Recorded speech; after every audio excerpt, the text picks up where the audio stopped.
فرانس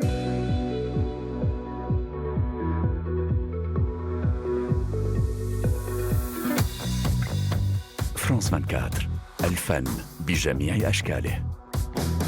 Liberté, égalité, actualité.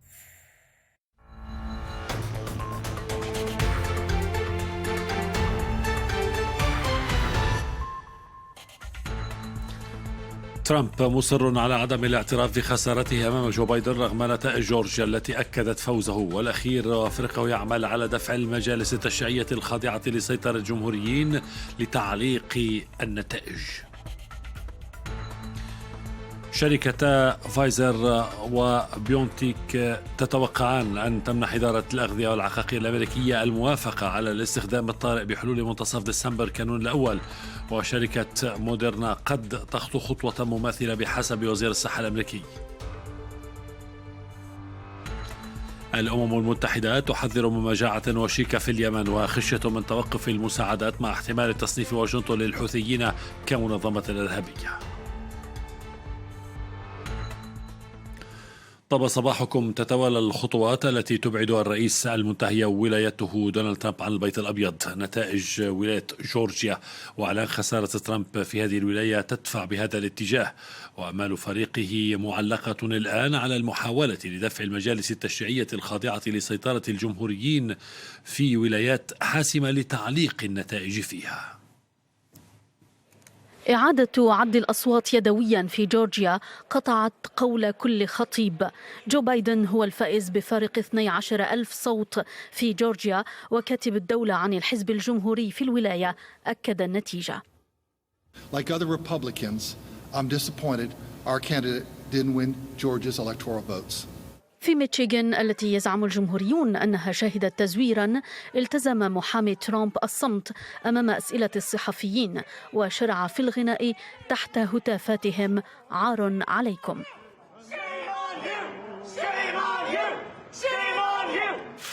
في الأثناء الرئيس ترامب عاد ليؤكد أنه الفائز، ولوح بتعرضه لمؤامرة لتقويض هذا الفوز. فايزر وآخرون قرروا عدم الإعلان عن التوصل للقاح وتأخيره إلى ما بعد الانتخابات. الرئيس المنتخب جو بايدن يواصل في الأثناء المشاورات تحضيرا لتسلم مهامه مطلع العام المقبل. فريقه يقول إنه ورغم مناورة البيت الأبيض يلقى تعاونا من المسؤولين في الحزبين. لم يعد هناك مجال لأي تأخير، يجب أن نتقدم بسرعة. الرئيس المنتخب يتشاور مع المسؤولين من الجانبين، وسيواصل تلك المشاورات للعمل سويا، لأن الجميع يعلم أهمية هذا التعاون خاصة مع اقتراب عطلة عيد الشكر. إدارة بايدن تسابق الزمن. فيروس كورونا ما زال يتمدد، والتحديات الصحية والاقتصادية والعالمية أمام هذه الإدارة كبيرة. لا وقت للتأخير رغم تأخر الاعتراف بفوز الديمقراطيين بالبيت الأبيض. تعقد اليوم في المملكة العربية السعودية قمة افتراضية لمجموعة ال20. عدة ملفات تناقشها القمة، يبقى الأبرز فيها كيفية مواجهة جائحة كورونا. وقبيل انعقاد القمة طالب مسؤولون أمميون وغربيون السعودية ودول مجموعة ال20 بتقديم 4.5 مليارات دولار لسد عجز مالي في صندوق لقاحات تقوده منظمة الصحة العالمية لمكافحة الجائحة. الرسالة الموجهة إلى رئيس القمة الحالية العاهل السعودي الملك سلمان بن عبد العزيز قالت إن هذا التمويل من شأنه أن يوفر الأسس لإنهاء الوباء. جائحة كورونا وانعكاساتها على انكماش الاقتصاد العالمي هي أم القضايا في قمة ال20 السعودية. مسودة البيان الختامي للقمة شددت على الالتزام بتطبيق مبادرة تخفيف أعباء الديون حتى منتصف العام المقبل، وتشجيع صندوق النقد الدولي على ابتكار أدوات وحلول جديدة لمواجهة تحديات الأزمة. مجموعة من القادة والمسؤولين الدوليين وجهوا رسالة إلى دول ال20 مؤكدين على ضرورة ضخ مزيد من الأموال لتوفير اللقاح ودحر الوباء، وذلك يعني أيضا رفع المساعدات للدول الفقيرة. لا تملك الدول النامية الكثير من الخيارات، لذلك فإن دعمها ماليا من دول مجموعة العشرين يجب أن يرتفع بصورة أكبر. العودة إلى الإجماع الدولي حول القضايا المفصلية كقضية المناخ تحد آخر أمام العشرين، وارتياح أوروبي لعودة الولايات المتحدة تحت إدارة بايدن للالتزام بتعهداتها الدولية. في العام الماضي كسرت الولايات المتحدة الإجماع الدولي حول اتفاقية باريس للمناخ، وهذا العام أنا سعيدة لرؤية الولايات المتحدة تساند مجددا هذا الاتفاق. التأكيد على الحوكمة الرشيدة وتوفير مزيد من الحلول على المستوى الدولي في مواجهة الأزمة والأزمات يتماهى، ومطالبات أيضا بأن تكون قمة العشرين السعودية فرصة لتذكير الرياض بأهمية احترام حقوق الإنسان والإفراج عن معتقلي الرأي والنشطاء الحقوقيين. سباق مع الوقت لإخراج لقاحات مضادة لفيروس كورونا واستخداماتها من معظم دول العالم. شركة فايزر وبيونتنيك طلبت ترخيصا عاجل للقاحهما المضاد للفيروس في الولايات المتحدة.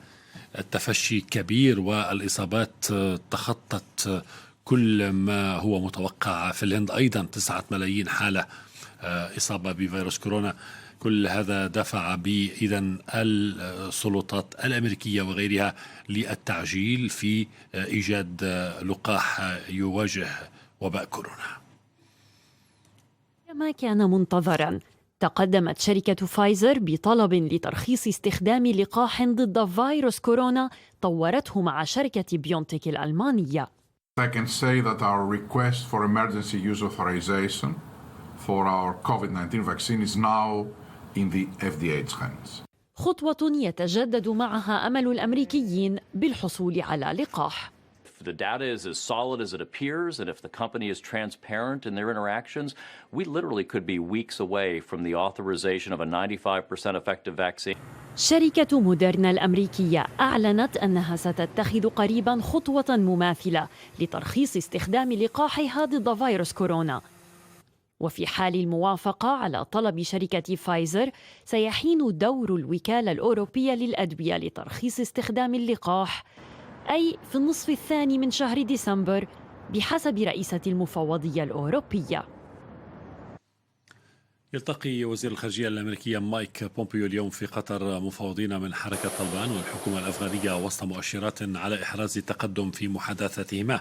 كما سيلتقي بومبيو أمير قطر الشيخ تميم بن حمد الثاني وزير خارجية قطر خلال زيارته الدوحة.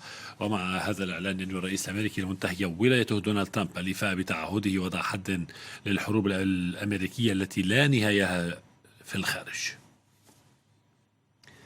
هزت سلسلة انفجارات قوية وسط العاصمة كابول اليوم في أفغانستان، فيما بدا أنه إطلاق صواريخ، ولم ترد معلومات فورية عن إصابات، لكن الانفجارات وقعت في أجزاء مكتظة بالسكان في العاصمة، بما في ذلك المناطق القريبة من المنطقة الخضراء في وسط كابول وفي أحد الأحياء الشمالية.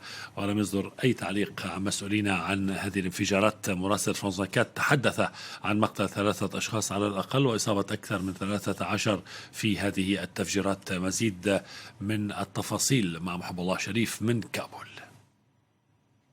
المعلومات الابتدائية وحسب تصريحات المتحدث باسم وزارة الداخلية ووزارة الصحة أن هذه الانفجارات كانت ناتجة عن إطلاق صواريخ كان يصل عددها إلى 14 صاروخا من إحدى الشاحنات بنظام موقوت من أماكن قريبة من مدينة كابول إلى وسط مدينة كابول، ومنها ما سقطت في نواحي مختلفة من كابول. وفي الناحية السابعة قتلت أكثر من 3، وهناك 11 جريحا تم نقلهم إلى المستشفيات، لكن لا توجد حتى الآن جهة تتحمل المسؤولية عن العملية. هي تقريبا كانت عملية لكي تخرق أجواء أمن كابول العاصمة الأفغانية، وتصفها القوات الأمنية بأنها خرقات أمنية تقوم بها أفراد الذين هم ضد الوضع الأمني في كابول ويريدون زعزعة زعزعة الوضع في كابول. محب الله، وكأن من يقول هذا الأمر كأنه يستبق أن تفسر هذه الضربات وكأنها استباقية للقاء المفترض بين وزير الخارجية الأمريكي وبين وفد من طالبان وأيضا الحكومة الأفغانية في قطر. هذا ما يعبرها الشارع الأفغاني بأن هناك جهات مختلفة ومتنوعة تخالف المصالحة بين حكومة كابول وبين حركة طالبان، فهي تريد يعني أن تجعل الوضع غير مستقر لكي تتمركز وجهات النظر أو النظر أكثر شيء على كابول وليس على المصالحة وما هذا الأمر ما لا شك فيه، وجميع الأواسط السياسية التي لا ترتبط بتلك الشبكات التي تخالف المصالحة في أفغانستان تبرز وجهة نظر نفسه كما أشرتم إليه. اليمن يقف على عتبة مجاعة ستكون الأسوأ في تاريخ العالم، بهذا التوصيف تخوف الأمين العام للأمم المتحدة. يأتي تخوف وتحذير أنطونيو غوتيريش في الوقت الذي تهدد فيه الولايات المتحدة الأمريكية بوضع جماعة الحوثيين في القائمة السوداء في إطار حملة الضغط على طهران. وأثار موظفو الإغاثة مخاوف من أن مثل هذه الخطوة قد تمنع وصول المساعدات اللازمة لإنقاذ آلاف بل مئات آلاف الأرواح في اليمن. 80% من اليمنيين بحاجة إلى المساعدة. وراء الحرب يدفع الأطفال الثمن الأكبر بسبب تدهور الوضع هناك وبسبب سوء التغذية. فحذر الأمين العام للأمم المتحدة من أسوأ مجاعة يشهدها العالم منذ عقود. A dramatic degradation of the humanitarian situation and the risk, as it was expressed this morning in my statement, the risk of a famine that probably would have had no parallel in the recent history. We believe that any other unilateral initiative will probably not be positive. يأتي تحذير غوتيريتش في الوقت الذي تهدد فيه الولايات المتحدة الأمريكية بوضع جماعة الحوثيين المتحالفة مع إيران في القائمة السوداء. لكن هذه الخطوة قد تمنع وصول المساعدات اللازمة لإنقاذ الأرواح في اليمن، خصوصا في ظل التراجع الكبير في المساعدات هذا العام بسبب فيروس كورونا. Yemen today, the nutritional situation of children has shown significant signs of deterioration and needs a very, very urgent action. We need to act now. We need to scale up current programs, and to do that, we need the necessary funding. بحسب منسق للشؤون الإنسانية، تلقت الأمم المتحدة هذا العام أقل من نصف احتياجاتها لعملياتها الإنسانية في اليمن الذي يعد من أفقر دول شبه الجزيرة العربية حتى قبل اندلاع الحرب عام 2014. تجددت عمليات القصف الصاروخي باتجاه عاصمة إقليم أمهر الأثيوبي بعد أن أطلقت القوات المقاتلة في تيغراي صواريخ، ما زاد المخاوف من اتساع رقعة النزاع ليشمل أجزاء أخرى من البلاد غداة الإعلان عن تقدم للقوات باتجاه إذم عاصمة الإقليم. إلى ذلك أعلن رئيس جنوب أفريقيا الذي يتولى حاليا رئاسة الاتحاد الإفريقي بأن الاتحاد عين 3 رؤساء سابقين كمبعوثين خاصين إلى أثيوبيا لمحاولة الوساطة بين الأطراف المتناحرة. بإطلاقها صواريخ على عاصمة إقليم أمهر تؤكد جبهة تحرير شعب تيغراي أنها لن تستسلم. الضربات تأتي بعد ساعات من اتهامها الحكومة بشن هجوم على جامعة تيغراي ما أدى إلى إصابة عدد من الطلاب.